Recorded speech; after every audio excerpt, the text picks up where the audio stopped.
Hey, I'm in an office that I rented for the week of 280, and I'm about an hour away from our last small class. So we're basically done.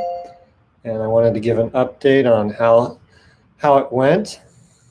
They don't call it an intensive for no reason. It was intense.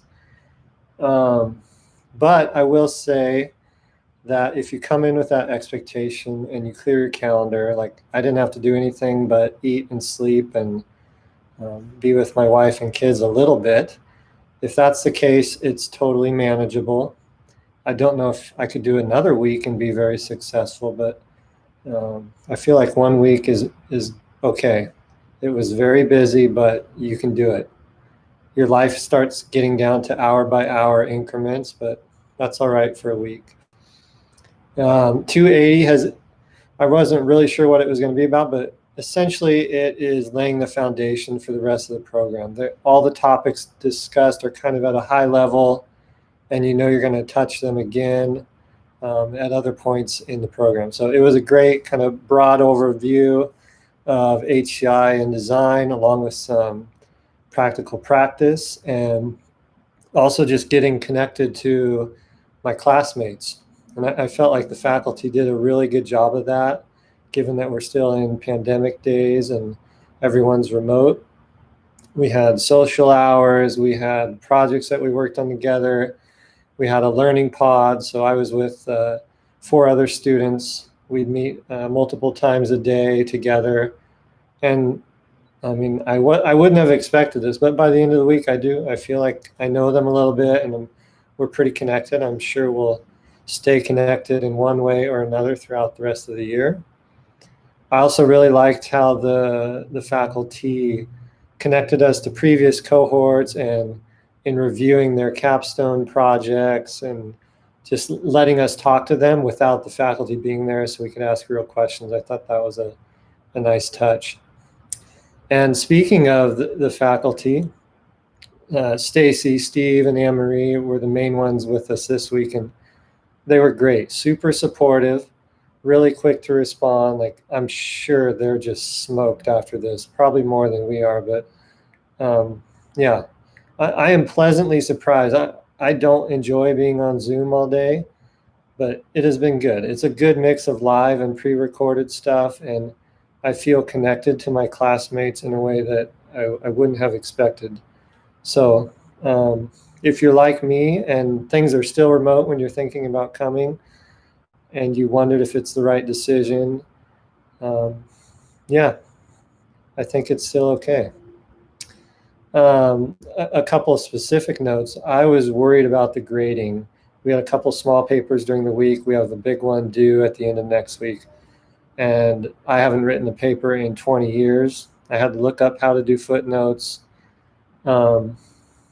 My first paper, I got a 10 out of 10, and I don't think, at least for this class, I don't know what future classes will be like. I don't think the grading is going to be as strict as I was expecting, because I'm not a great writer. My mind is mush, so I'm sure my thoughts weren't clear at certain points. So I don't know why it is like that, but yeah, it's pleasant. I was pleasantly surprised. As far as the time that it takes to prepare for this class and then to take this class, I've been running my work timer because I'm totally interested collectively over the whole year, like how big a chunk of my life did I have to give to this? But so my total hours for this class, including the pre-reading, were 70 hours. Now, remember that I haven't done the paper and a couple other things coming, so there's probably another 10 to 20 hours next week. But to this point, 70 hours, and 20 of that was pre-reading, and then I've been in class or working on class homework or in meetings with classmates for 50 hours the actual week of 280. So that's not terrible, right? Like I said, if you don't have other things going on, 50 hours is not a huge deal. It's more the cognitive load that you're going to come under, because that's the crushing weight. I just go home at night and I just want to watch YouTube videos and let my brain turn off. But I can't even do that because I've been on a screen for 10 to 12 hours. So I just lay there like a vegetable. two last thoughts. We had the last thing we had today was an industry panel, and that was really encouraging because these guys are higher ups at Facebook and Google. One guy was an author that I've read his book, and yeah, they just had really encouraging things to say, like about the job market, about remote work, about the future of UX, and man, I left that feeling like the sky's the limit. I don't have a context for where something like this can take me because I don't come out of the commercial world or industry, whatever you call it.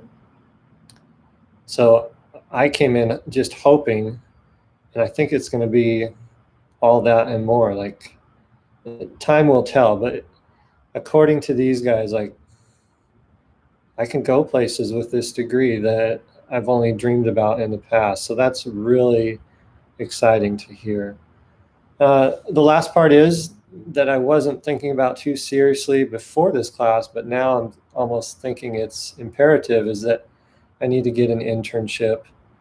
And in my ignorance of industry, I assumed that internships were like they were when I'm doing them for nonprofits, which is they're free and they abuse you, but I guess they're paid. A lot of them are paid. So, and most of them are full time. So I need to figure out what that looks like because I've intentionally scheduled my life for the next year to I let go of a bunch of clients. So I'm only working 20 hours a week and the rest of school so that I can have some kind of work-life family balance. And this would obviously change that significantly. Like it's going to be a full-time thing plus school on top of that. So I would, yeah, I don't know. I mean, I'm not willing to do that. I'm not going to be working on school, an internship, and my actual job for 80 hours a week. So I need to think about that, pray about that, talk to my wife about that.